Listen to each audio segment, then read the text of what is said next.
దేవుని ప్రజలమైన మనము ఏది చేస్తూ ఉన్నా మనతో ఆ దేవుని ప్రసన్నత, ప్రేమామయుడైన దేవుడు మనతో ఉన్నాడు అని స్పృహలో ఉండాలి.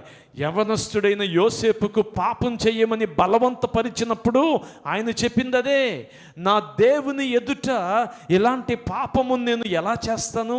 పవిత్రుడైన నా దేవుడు నా ముందుండగా అపవిత్రమైన ఈ కార్యానికి నేను ఎలా తెగబడగలుగుతాను? ఈరోజు ప్రపంచంలో దేవునిని సేవించే ప్రజలు, ఏ మతముకు చెందిన వారైనా పవిత్ర జీవితాన్ని బోధించేవారు, పవిత్ర జీవితాన్ని ప్రాక్టీస్ చేసేవారు క్రైస్తవ సమాజము అనడంలో ఎలాంటి సందేహం లేదు. అక్రమంగా సంపాదించి ఆస్తులు కూడబెట్టుకుని మందిరాలకు తెచ్చివ్వండి, సంఘాలను పెద్దవి చేసి కట్టుకుందాం, పెద్ద పెద్ద ఎక్విప్మెంట్ కొనుక్కుందాం, మీరు ఎలాగైనా సంపాదించండి, దేవుని వాటా దేవునికి ఇవ్వండి అని ఏ దైవజనుడు మీకు చెప్పడు. ఒకవేళ అలా పని చేసే వాళ్ళని కూడా ప్రోత్సహించడు.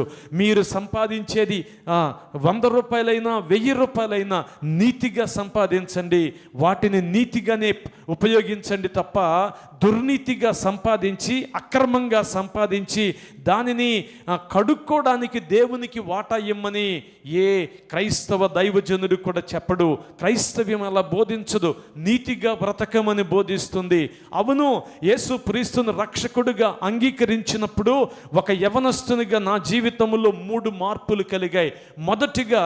మొదటిగా దేవుడు యేసు ప్రభువుని రక్షకునిగా తెలుసుకున్న తర్వాత నా జీవితంలో బాధ్యత అంటే ఏమిటో తెలిసింది. కుటుంబమైనా, జీవితమైనా, చదువైనా, దేని గురించైనా బాధ్యతలు తెలిసాయి.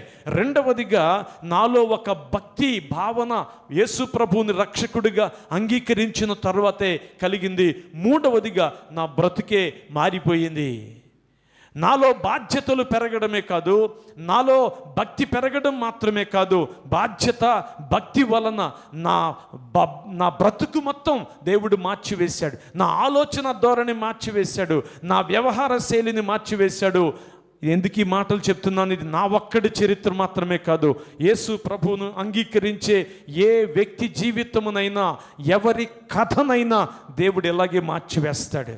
ఎవరి జీవితమునైనా దేవుడు ఎలాగే మార్చివేస్తాడు తప్ప మతం మారడానికో, బట్టలు మార్చడానికో, వస్తువులు మార్చడానికో, పేర్లు మార్చడానికో దేవుడు మనల్ని పిలవడంలా. ఆయన ప్రేమ మన బ్రతుకును మార్చడానికైన ప్రేమ.